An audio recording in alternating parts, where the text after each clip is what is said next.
Hello friends, आज हम पढ़ेंगे दांतों से रिलेटेड टर्मिनोलॉजी, जो कि स्पेसिफिकली कहा जाए कि जो दांतों की अलग अलग सरफेसेस होते हैं उनको हम क्या कहते हैं, किस नाम से संबोधित करते हैं। मीजियल सरफेस, ये वो सरफेस होती है जो दांत की क्लोजेस्ट होती है इंटीरियर मिड लाइन के, यानी कि हमारा जो दांत है आगे की तरफ मिड लाइन जो होती है उसकी तरफ जो सरफेस होती है उसे हम मीजियल सरफेस कहते हैं। ये क्लोजेस्ट होती है मिड लाइन के। आप डायग्राम में देख सकते हैं ये जो सरफेसेस हैं, जैसे सेंट्रल इंसाइज़र है, इसके लिए मिड लाइन की तरफ जो सरफेस है वो क्लोज है, इसीलिए वो मीजल सरफेस है। सिमिलरली आप लेटरल इंसाइज़र को जब देखेंगे उसमें भी जो सरफेस मिड लाइन के क्लोज है या मिड लाइन की तरफ है उसे हम मीजल सरफेस कहेंगे। कैनाइन में जो सरफेस मिड लाइन की तरफ है उसे मीजल कहेंगे। वैसे ही प्रीमोलर, मोलर और बाकी सारे दांतों में भी जो सरफेस मिड लाइन की तरफ या क्लोजेस्ट है उससे उसे मीजल सरफेस कहेंगे।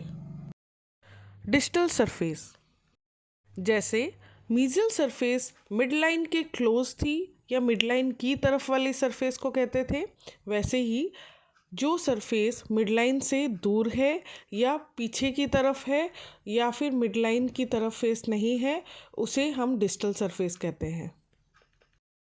समझने के लिए आप एक बार डायग्राम में देखिए।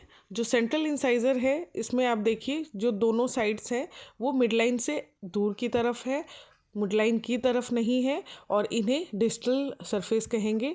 वैसे ही लेटरल इंसाइज़र में भी आप देख सकते हैं जो पीछे वाली साइड है उसे डिस्टल कह रहे हैं। उसी तरीके से कैनाइन, प्रीमोलर, मोलर, इन सभी दांतों में जो पीछे की साइड है उसे हम डिस्टल सरफेस कहते हैं।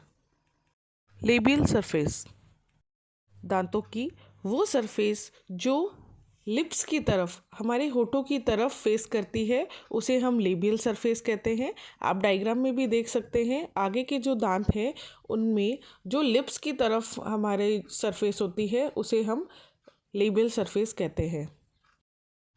बकल सरफेस, जैसे कि लिप्स की तरफ फेस करने वाली सरफेस लेबियल सरफेस थी, वैसे ही हमारे जो पीछे के दांत हैं जो चीक की तरफ फेस करते हैं उनकी जो सरफेस चीक की तरफ फेस करती है उसे हम बकल सरफेस कहते हैं। देखिए डायग्राम में, जैसे कि ये पीछे वाले दांत हैं इनकी जो सरफेस चीक की तरफ फेस कर रही है उसे हम बकल सरफेस कहते हैं। फेशियल सरफेस, आगे की जो लेबियल सरफेस है, आगे के दांतों के लिए जो लेबियल सरफेस होती है, पीछे के दांतों में जो बक्कल सरफेस होती है, इनको हम कंबाइनली एक साथ हम इसे फेशियल सरफेस कह सकते हैं। आप डायग्राम में देख सकते हैं। लिंगुअल सरफेस, दांतों की वो सरफेस जो हमारी टंग, हमारी जीभ की तरफ फेस करती है उसे हम लिंगुअल सरफेस कहते हैं।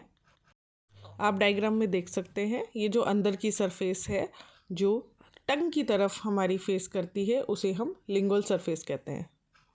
इंसाइजल सरफेस या एज, इंसाइजल सरफेस वो सरफेस होती है जो ऑपोजिट दांत के कांटेक्ट में आती है। हम सिंपल टर्म्स में कहें, वो सरफेस जो हमें बाइट करने में हेल्प करती है। जिस सरफेस के थ्रू हम कोई भी खाने की चीज़ को बाइट करते हैं उसे हम इंसाइजल सरफेस या एज कह सकते हैं। इंसाइजल सरफेस हम आगे के दांतों के लिए इस्तेमाल करते हैं इस टर्म का, और पीछे के दांतों के लिए हम दूसरा टर्म जो कि ऑक्लूजल सरफेस है इस्तेमाल करते हैं। ऑक्लूजल सरफेस, जैसा कि आपने आगे के दांतों में देखी है इंसाइजल एज, वैसे ही जो पीछे के दांत हैं उनमें जो बाइटिंग सरफेस होती है या फिर चबाने वाली जो सरफेस होती है जिसके थ्रू हम खाना चबाते हैं उसे हम ऑक्लूजल सरफेस कहते हैं। आप डायग्राम में देख सकते हैं ये सारी के सारे ऑक्लूजल सरफेसेस हैं। Thank you for watching my video. Friends, if you like my video, please subscribe my channel and ring the bell icon for latest updates.